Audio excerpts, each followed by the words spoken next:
Okay, I got the Chicago Bears, the home of the Windy City, the home of the greatest basketball player to ever touch a court. Now, off the courts and in the office, make a decision. I'm gonna leave that alone to the NBA season.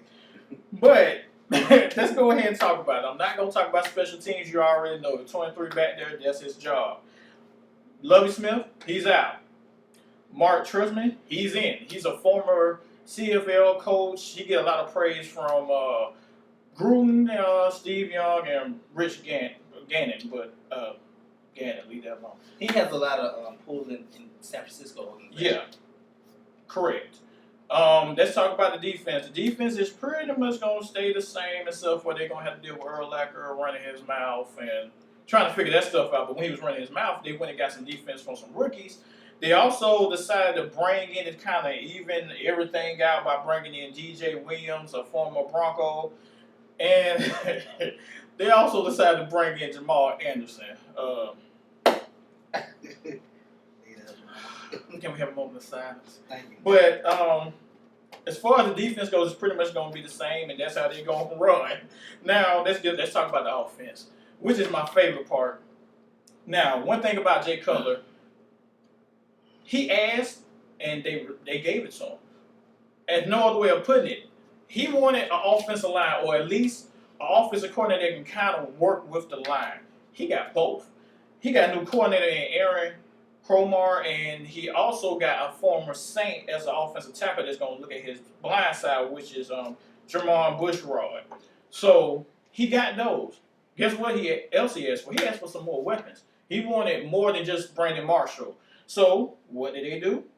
They went out and got Martellus Bennett. He played for the Giants. And let's just look at the situation now. So now you got a new offensive lineman. They're going to get your blind side. You got Brandon Marshall on one side. You got Martellus Bennett playing tight end. And he's also going to be playing a little bit of wide receiver that has been reported. And you have Matt Forte in the back. He pretty much got everything a quarterback wants. So I'm going to have to put that player to watch on you, Jay Cutler.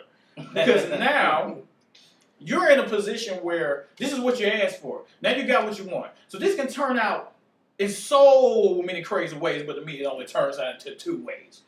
If you win, you shut up the critics. Because you're no longer going to be falling on your back or complaining about, you're going to really throw the ball now. You're not going to be on the grass like usual. But it can also go a different way where critics can say, this is a situation which you might call, you got to watch what you ask for. So, this is your time. The question is what you're going to do. That's what I got. Cutler? Well, I think we've covered all four teams thus far. So, crystal ball with this division. As a whole, what do you guys see? What do you think about this division? What do you think is going to happen? Mike, why don't you lead off with that? I see a lot of one-sided teams. So the most complete team is going to be the one that comes out of this division. And to be honest, the most complete team is the Chicago Bears. Detroit, all they do is pass. Green Bay, all they do is pass. And I know they had a vaulted defense.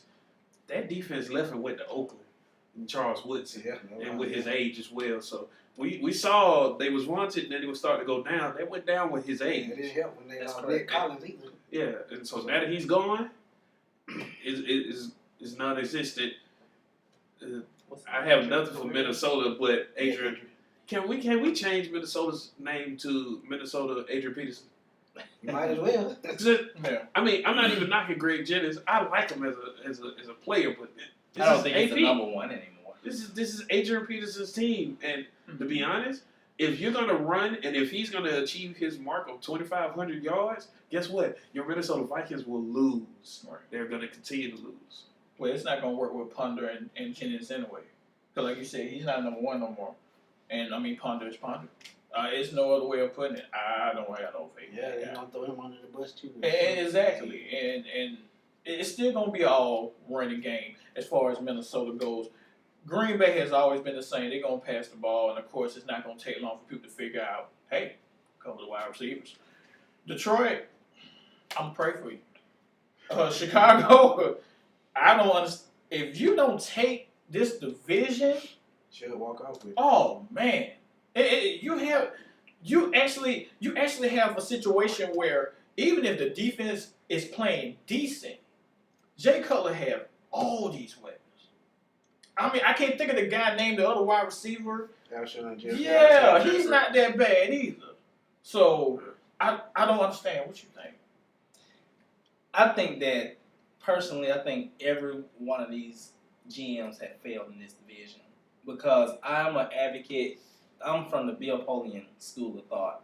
I think that you figure out who's the best guy on your team, whether it's whoever it is. You need to supply that player with everything, all the tools that they need to be successful. And when I look at Green Bay, Aaron Rodgers is the best player on the planet. He doesn't have an offensive line. He has above average weapons at wide receiver. His best wide receiver is a tight end, which is Jermichael Finley. That's my personal opinion. Right.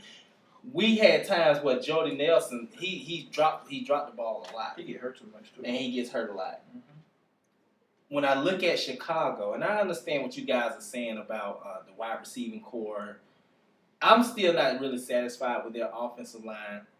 I like Martellus Bennett. I don't love him. And the other guy, what was his name again? That's on the opposite of Brandon Marshall. Alshon Jeffrey. Okay, Al Sharpton is not going to. He's not what they need to me. And when I look at Detroit, how in the world do you keep saying we're just gonna keep throwing to Calvin? You don't think people figure this stuff out? Now, with all that being said, even though I think all the general managers have did a piss poor job as far as supplying their quarterbacks or their best players. Oh, I didn't even talk about the Vikings, but these three teams. There ain't no point talking about it. Well, really, I mean, when the Vikings actually have done the best job. Yeah. Because they have an amazing offensive line. They have an amazing defense. They have a really good defense line. They're getting up there though. Yeah. The Williams brothers, they're getting up there. Yeah. So they've given their best player the weapons that they need to be successful. It's hard to come across a franchise quarterback. They have tried. I can appreciate the effort. I mean, they brought in Donovan when he was available. They drafted Christian Ponder because he was the best he was the best quarterback at the time that was available. They drafted him a little too high, but they did what they had to do. But with all that being said, the Chicago Bears and or the Packers should win this division. Both of those teams should come out of this division. I do think that AP is going to have a monster year, but they're not going to win. It's on my fantasy team. You better have a monster year. But that's how I feel. Smith, how do you feel about this hard division, in my opinion? like we always say, Chicago should run away with it. They made some key moves in the draft, and I think they found their next middle linebacker in Bostic from Florida. Mm-hmm. Yeah, I watched that game. Dude was all over the field. Yeah, I like him. And Detroit, they secondary still the same. The linebacking core can't tackle. I mean, Nick Fairley showed signs of why he was drafted in the first round. Yeah. Like he said, honestly, he's gonna be good. And the Packers, I just don't know what to say. AJ Hawk done went downhill pretty fast. Father time. Clay Matthews, he's still the heart of the defense, but I mean, after him, they don't have anything. Agreed. So I mean, what else does the division have? Nothing but Chicago. And that's why, and what people don't realize, that's why Minnesota went into the playoffs. Because this division is not that good. Right. Anytime you depend on Chris Houston as a primary defensive back, Yeah. you're in trouble. You're in trouble.